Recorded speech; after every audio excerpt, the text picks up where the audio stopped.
Mason goes in front. So, Brandon, what do you think of the offensive execution today? Was it what you guys needed? Yeah, I think it's definitely, what we needed. It wasn't necessarily good enough. We sputtered at times, but I think the two things that were a little bit more disappointing were just the turnovers and our third down percentage just wasn't quite as good. That's really what stopped us. That's a really, really good defense that Louisville has, man. I mean, they came out. They've had a lot of confidence. They've won 4 in a row. And like I said, they're a really, really good team. They're all over the place, They're all over the place. So I was really proud of our guys, just on how they responded, especially after last week. They responded, all right? Guys stepped up and made plays. We had a couple guys out, and they really didn't flinch, And, again, we found a way to win. So, Brand, with all the different pressures and looks that they give you up front, why were you guys able to be effective blocking that in the run game? Yeah, I really think our guys did a great job all week long, all right, of fitting up some of the runs that we had game planned against this defense. And man, they just worked their tails off all week. A lot of studying and a lot of just working together. We talked about communication all week long too. So that was a big thing for us up front, is making sure that they were communicating. And that way they're making the right calls, and that way we can pick up all the different stuff that they were bringing us. So the communication was probably the biggest piece of the puzzle. Were there certain things y'all saw on film that you thought you could exploit in the run game? Yeah, I just felt like, our offensive line has done a really, really good job in the run game and have given our backs some really good creases. And we knew we had talent at running back. And so just being able to continue to give them the ball, there's no doubt, as y'all saw in the first half, we're close to hitting a couple big plays, and we got 7, 8, 9 yards a chunk, but didn't quite hit that big play till a little bit later on and finally had it. What did you think of Shipley's hurdle?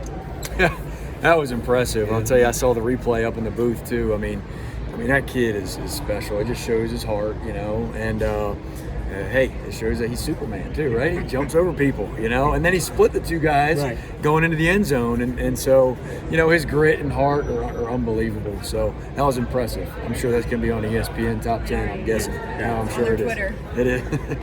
How important was that 15 conversion to a Ngata on the opening possession just to give DJ some confidence? Yeah, it really was. We got in a hole quick, and just being able to come out of that hole in a tough situation. He Ngata ran an unbelievable route, and then DJ stepped up and made a great throw, which of course just boosted everybody's confidence, and you just go with that momentum. And now we're on track again on that first drive of the game of just having confidence and going and scoring some points.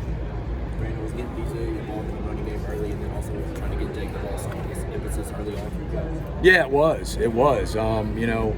I felt like, man, DJ has run the ball really, really well when we've had an opportunity, when we've given him an opportunity to do so. And so he did a great job of helping us gain an extra hat by running the quarterback. And that's what you do most of the time. You're gaining an extra hat with the running back as a blocker. And so he did a great job again tonight. I don't know how many yards or whatever, how many carries he had, but I know he had a decent amount. And that's a big deal for an offense when you got multiple ways to run the football. It makes it really, really hard on that defense, and especially when they're a defense that is bringing a lot of pressure and doing a lot of stuff. So he did a great job of responding to the challenge, and just proud of him for that.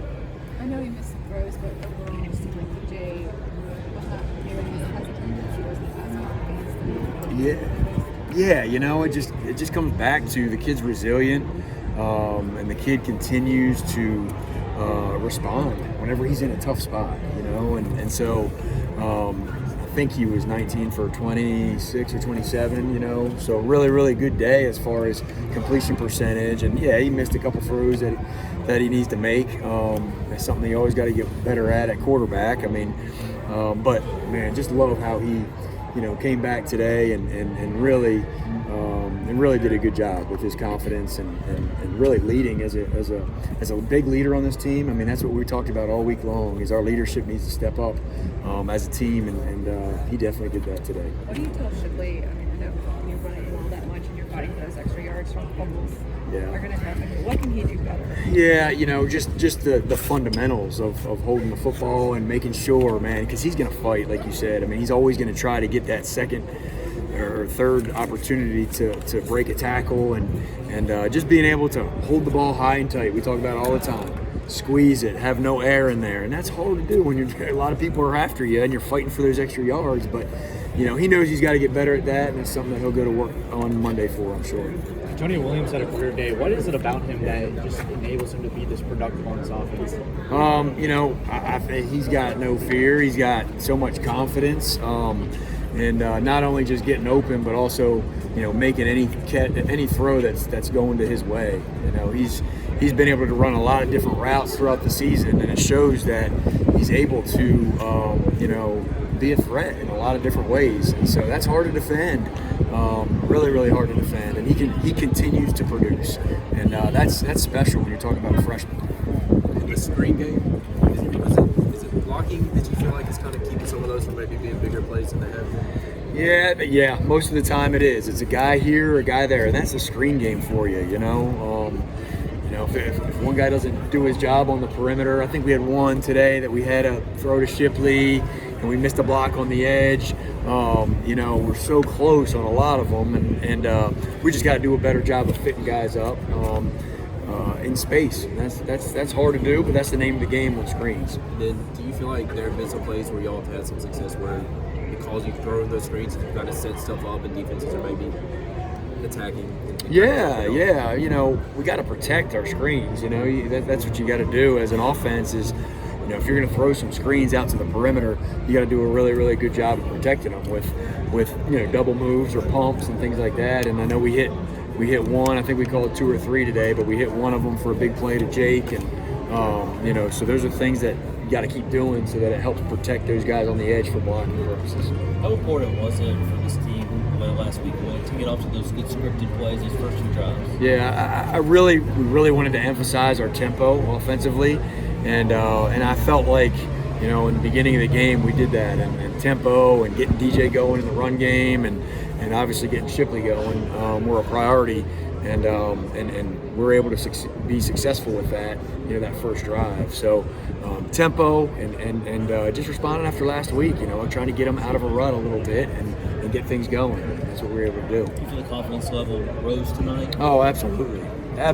Anytime you come off of a loss from like last week, I felt like the guys again responded, and they're not backing down at all. They're not, they're just continuing to play ball. Brandon, did you want to get committed back to the run game more tonight, just after getting away from it a little bit last week? Yeah, I felt like we needed to. After, like you said, after last week, we know we can run the football. And we just keep feeding those backs, and they're going to find ways to make big plays. And our offensive line, not just Shipley or Maffa or whoever, get better as the game goes, but our offensive line does too. And that just comes to just feeling out the plays and being able to, get more than just one hit, one try at it. The more you do it, the more confidence you're going to have because they're going to be able to fit it up a little bit better. And so our offensive line feeds off of that too. What did you think about Mitchell stepping in for Walker? Man, I was proud of him. I mean, again, we haven't seen the tape yet, but man, just to have a guy like Mitchell Mays who's worked his tail off week in and week out and just wants opportunity, and we knew he was going to have an opportunity today. He had a really good week of practice, and that kid can be really, really special. So I know it's going to build his confidence, and just proud of him for stepping up. In the second half, what was kind of the balance and conversations about trying to get out with a win, obviously, and finish off the game, but also the aggressiveness and trying to balance that? Yeah. I mean, I think it was a situation where, I think the first drive of the third quarter we went and scored, right. And really did a good job of responding. Again, that middle 8, I guess, that people talk about. We scored that 2-minute drive before the half, and then came out with some confidence and had that drive to score there, and then sputtered a little bit there, and I felt like we just shot ourselves in the foot a little bit, and could have been maybe even a little bit more aggressive in the third quarter. But our guys responded, man. I'm proud of them for it. What is it about third down the last 3 games you're seeing? Put your finger on it. Yeah, I know that last game, we were a lot of third and long. So as a play caller, you try to stay out of third and long as much as possible. I don't know how many third and longs we had tonight, but obviously the percentages go down as you get further away from getting a first down. And so just getting into some medium and short yardage situations, I think, are going to be the key. And tonight we weren't quite as good as we need to be in third down, and we just got to keep going back to the drawing board and keep going back to execution on those situations, because like you said, we started really, really strong in the first part of the season, and now we just got to get back to that. Was there any talk of going to Cade earlier? No. We just needed Cade. We needed Cade to be ready, and man, he's, as you guys can see, I mean, he's got some really, really good feet and good wheels, and so we just needed a little bit of that. Is that what it meant? Just to try to get